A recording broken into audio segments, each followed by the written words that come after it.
Hello, my dear students. This is your Aradhna ma'am again with new topic. Today we are discussing 12th standard history. Okay, this is my very first topic or video from the history of 12th standard. Before we discuss about today's topic, I want to ask you, beta, do you have any rule regulation in your home house? क्या आपके घरों में कोई rule regulation है? आपके parents ने कुछ बनाए हुए rule regulation? But why those rule regulations are there? Small institution से लेकर बिग कंट्री तक, okay, they have rule regulation. Why? I want to ask you one question. Why?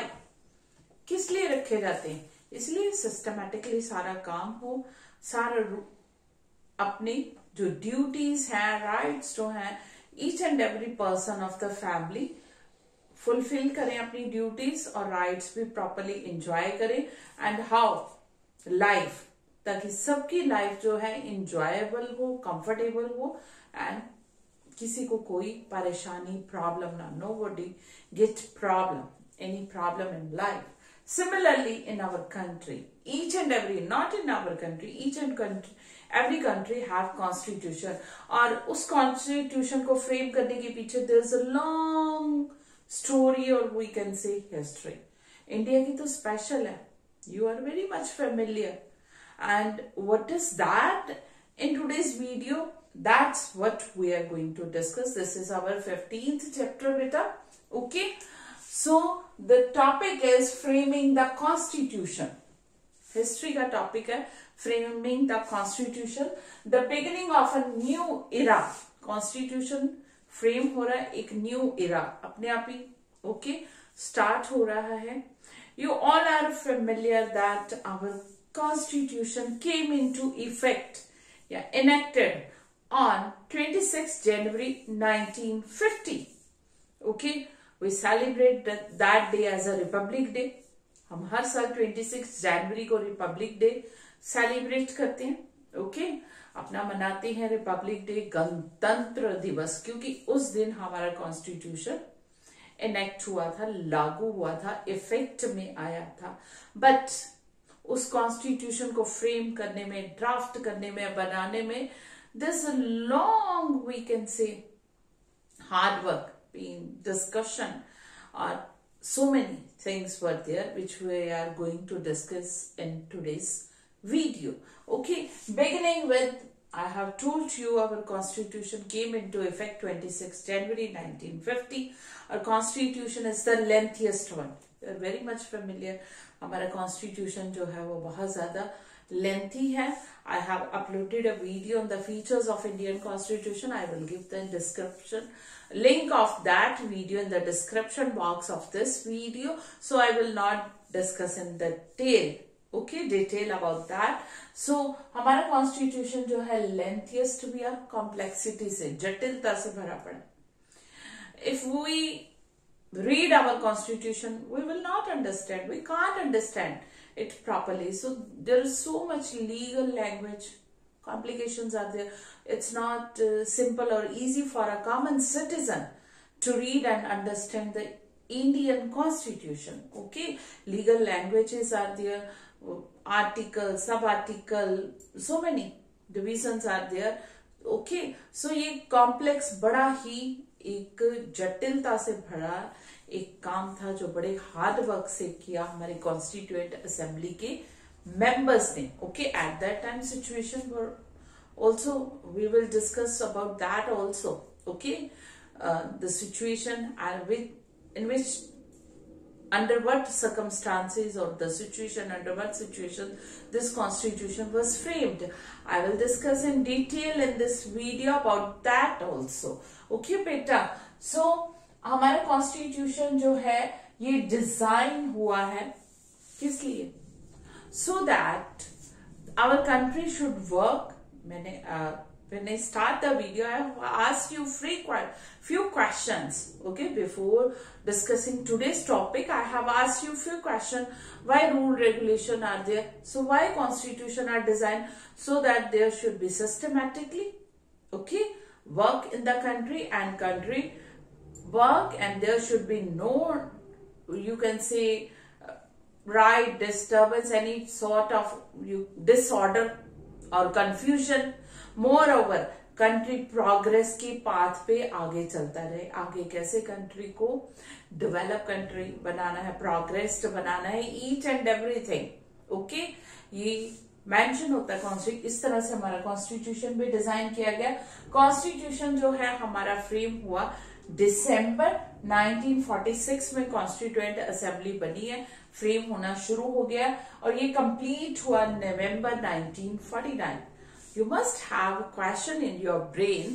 Our constitution was completed on November 1949. Then why it came into effect 26 January 1950? Okay, I will upload separate video on that also. Okay, so our constitution जो है वो draft इसका complete हो गया था नवंबर 1949 को. And draft जो था ये ऐसे ही नहीं कि कॉन्स्टिट्यूएंट असेंबली ने बैठ के बना लिया. There were 300 members in constituent assembly. We will discuss about this also. Okay, but ये बैठ के 300 मेंबर्स ने अपनी मर्जी से नहीं. There was so much long debate discussion, इतनी बहसबाजी, इतना सब कुछ, क्लॉज बाय क्लॉज, एक एक स्टेप के ऊपर डिस्कशन हुई, एक एक क्लॉज के ऊपर डिस्कशन, डिबेट हुए, जहां पे कोई भी कंक्लूजन नहीं मिला. तो उस टाइम के न्यूज़पेपर में लोगों से सजेशंस, राय उनकी मांगी गई, व्यूज उनके मांगे गए. So this was a serious deliberation, we can say. Okay, seriously ये काम हुआ है अच्छी तरह, close by close in the constituent assembly. हमारी कॉन्स्टिट्यूएंट असेंबली में ये सारा काम हुआ है. ओके, और जब कॉन्स्टिट्यूएंट असेंबली में कुछ काम नहीं प्रॉपर हो पाया तो आई हैव टोल्ड यू कि कॉमन पीपल से सजेशन और व्यूज भी मांगे गए. ओके, देन है इसके अलावा कॉन्स्टिट्यूएंट असेंबली के अलावा प्रोविंशियल असेंबली भी थी, आपको पता है. ओके, प्रोविंशियल असेंबली जो थी वो वहां पे भी 7 सेशन बुलाएगी और सिट्स, ये जो है कॉन्स्टिट्यूएंट असेंबली 11 सेशन और with sitting spread over 165 day तक ये सिटिंग चली है. ओके, ये कॉन्स्टिट्यूएंट असेंबली की 11 सेशन हुए हैं, 165 डेज इनकी सिटिंग चली है. कॉन्स्टिट्यूएंट असेंबली से, ये प्रोविंशियल असेंबली से मेंबर इलेक्ट होके आए थे. I will discuss in detail, okay, after some time. So moving towards the next one, a tumultuous time. उस टाइम पे बड़ा अराजकता, दंगे फसाद, आपको पता है कितने बुरे हालात थे. एक तो हमारी कॉन्स्टिट्यूएंट असेंबली बनी 1946 में, मुस्लिम लीग 1940 तक तो बेटा हमारे हिंदू मुस्लिम्स में बहुत ज्यादा यूनिटी थी. हम लोग बहुत अच्छे से काम कर रहे थे मिलजुल के. But divide and due to divide and rule policy, Muslim and Hindus में डिवीजन पड़नी शुरू हो गई. I don't want to blame in this way on the Britishers. Okay, हम उनको भी नहीं ब्लेम देना चाहेंगे. अगर हम लोग समझदार हैं तो कोई हमें डिवाइड नहीं कर सकता, हमारी अपनी फैमिली को नहीं डिवाइड कर सकता. Each and every member if responsible and wise and intelligent. Similarly country, citizen of a country, okay, वो भी एक मेंबर की तरह है. And we should wise, intelligent and should think logically and reasonably. Okay, so divide and rule policy उन्होंने बनाई और हम लोग उनके ट्रैप में, जाल में फंस गए, स्टूपिड पर्सन की तरह. सो ये जो थी बहुत ज्यादा सिचुएशन, टाइम, उस टाइम पे बहुत ज्यादा दंगे फसाद, बहुत ज्यादा, और ऊपर से ये बहुत ज्यादा कॉम्प्लेक्स काम था. ओके, बहुत ज्यादा जिससे डिसअपॉइंटमेंट भी हो रही थी कि इतने ज्यादा कास्ट है, रिलीजन है. अभी 2 रिलीजन के बीच में, हिंदू मुस्लिम के बीच में होनी शुरू हो गई लड़ाई झगड़ा, क्योंकि मुस्लिम लीग ने कर दिया बाइकआउट. मुस्लिम लीग ने कर दिया बाइकआउट कॉन्स्टिट्यूएंट असेंबली को and they demanded for the separate nation, 2 nation theory. Okay, एक तो पहले ही उनको सेपरेट इलेक्टोरल सिस्टम मिला हुआ था, मुस्लिम रिप्रेजेंटेटिव। सो ये इस सिचुएशन में हमारा कॉन्स्टिट्यूशन फ्रेमिंग स्टार्ट हुआ कि जिसमें पहले ही ये बहुत ज्यादा, जिसको हम लोग कह ले दंगे फसाद वाले, बहुत ज्यादा क्रूरता वाली, दुख वाली और दुखदायी कंडीशन थी और बहुत बुरे हालात थे। ऐसे ही हुआ 15 अगस्त 1947 को हमारा कंट्री इंडिपेंडेंट हुआ। You all are familiar, but independence हमें इजी नहीं मिली, वो भी long struggle, non cooperation movement, civil disobedience, several other swadeshi movement, और लास्ट जो हमारा था which give blow to the British rule, that was the quit India movement which was launched by Mahatma Gandhi 8 August 1942। Okay, so ये जो था, इसके अलावा Subhash Chandra Bose INA, ठीक है, इंडियन नेशनल आर्मी, इन्होंने आर्मी भी अटैक किया नॉर्थ ईस्ट की तरफ से, British, not only from that but उन्होंने फॉरेनर जो भी थे कंट्रीज अब्रॉड, उनसे हेल्प ली इंडिया से ब्रिटिश रूल को खत्म करने के लिए। ओके बेटा, सो इस वजह से भी हमें एक तो महात्मा गांधी के मूवमेंट, दूसरा सुभाष चंद्र बोस जी का कंट्रीब्यूशन की उन्होंने फॉरेन में जितने भी कंट्री थे अब्रॉड, जितने भी अंग्रेजों के दुश्मन कह लो या ऑपोनेंट कह लो, उनको अपनी साइड में कर दिया कि वो प्रेशराइज करें ब्रिटेन को कि वो इंडिया को इंडिपेंडेंस ग्रांट करे, इस वजह से भी। एंड द थर्ड है writing of royal navy, Bombay में और दूसरे जगह पे सिटी में, ये ठीक है, ये हुआ। देन नेक्स्ट है हिंदू मुस्लिम जो थे, आई हैव डिस्कस इट, पहले यूनिटी थी but divide and rule policy की वजह से हम लोग डिवाइड हो गए, और ये जो था 1946 में, अगस्त 1946 में वहां पे दंगे फसाद होने शुरू हो गए, किलिंग। ओके, ऑपोनेंट ग्रुप के मेंबर जो थे, जहां पे माइनॉरिटी में थे कोई भी रिलीजन के लोग, उनको मारना शुरू कर दिया, और बाद में ये क्या हो गया, मैसेकर में, राइट में तब्दील हो गया जब इंडिया का पार्टीशन अनाउंस हो गया। इंडिया का पार्टीशन अनाउंस हो गया तो नॉर्थ ईस्ट की तरफ, ईस्ट की तरफ ईस्ट बंगाल और वेस्ट बंगाल में अंग्रेजों ने पहले ही डिवाइड कर दिया था, तो जहां जहां पे जिस जिस कम्युनिटी के, रिलीजन के लोग मेजॉरिटी में थे, उन्होंने माइनॉरिटी वालों को कत्ल करना, मारना शुरू कर दिया। और जब इंडिया का पार्टीशन अनाउंस हो गया तब ईस्ट की तरफ Bengal, I have told you east and west Bengal, और उधर वेस्ट की तरफ से पंजाब की साइड, वेस्ट पंजाब और ईस्ट पंजाब, यहाँ पे लोगों का ट्रांसफर शुरू हो गया, movement of the people, migration of the people. ये हिस्ट्री में इतने ज्यादा नंबर में कभी नहीं हुआ, और ऊपर से राइट्स, दंगे फसाद शुरू हो गए, killing of the innocent people. ये एक बहुत दर्दनाक हालात थे, बहुत ज्यादा पेनफुल। इंडिपेंडेंस जो था वो जॉयफुल था, all over India it was celebrated, but east और वेस्ट, ठीक है, पंजाब की तरफ, बंगाल की तरफ, ये एक पेनफुल बन के आया, जहां पे लाखों की तादाद में लोग माइग्रेट हुए, ट्रांसफर हुए, और दंगे फसाद का कईयों के, आपको पता ही है कितना पेनफुल था, मारे गए इनोसेंट पीपल किस तरह से। ओके, सो ये बड़ा पेनफुल था। इसके अलावा ये तो हुआ इंडिपेंडेंस के टाइम पे। नवाब एंड महाराजास, ओके, नवाब और महाराजास की बड़ी प्रॉब्लम थी है, क्योंकि जाते जाते ब्रिटिशर्स ये कह गए कि या तो ये नवाब जो ब्रिटिश ऑक्यूपाइड टेरिटरी, हम लोग कह रहे हैं नवाब, कहने के लिए ये नवाब थे, पूरी पावर ब्रिटिशर्स के हाथों में थी, ओके, प्रिंसेस। बट इंडिपेंडेंस के टाइम पे जाते जाते भी ब्रिटिशर्स जो थे वो काम खराब कर गए कि अगर आपने इंडिया में रहना है इंडिया में रहो, पाकिस्तान में रहना पाकिस्तान में रहो, इंडिपेंडेंट रहना तो इंडिपेंडेंट। ज्यादातर नवाब क्या सोच रहे थे कि हमारे ऐश आराम के फिर से दिन आगे, रोब डालने वाले अंग्रेज हमसे जा रहे हैं, अब हम फिर अपनी रियासत के राजा बन के रहेंगे, नवाब बन के रहेंगे, और ऐशो आराम की जिंदगी बिताएंगे और अपनी रियासत में अपनी प्रजा को फिर से लूटेंगे, खसूटेंगे, नो लॉ नो ऑर्डर, इस तरह से उन्होंने सपने पालने शुरू कर दिए और बोल दिया कि इंडिया में शामिल नहीं होंगे। ये बहुत बड़ी प्रॉब्लम थी। We can discuss it in a simple way, we can narrate in a simple lines, okay, it's quite simple. Imagine those condition, imagine that situation, how, okay, massacre हो रहा है, इंडिया के पास रिसोर्सेस नहीं है migrant को रखना, और ऊपर से नवाब और महाराजास की प्रॉब्लम, और ऐसे हालात में हमारा कॉन्स्टिट्यूशन फ्रेम हो रहा है। Framing of the constitution was going on under such circumstances. Think about that situation, okay.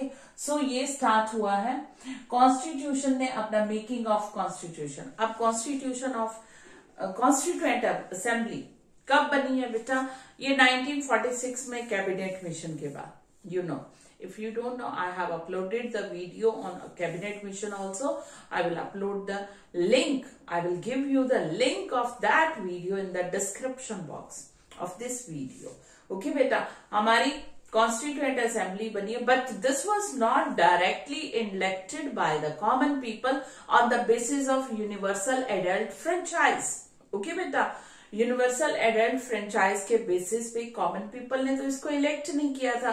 The member of Constituent Assembly was elected by the provincial member of Provincial Assembly.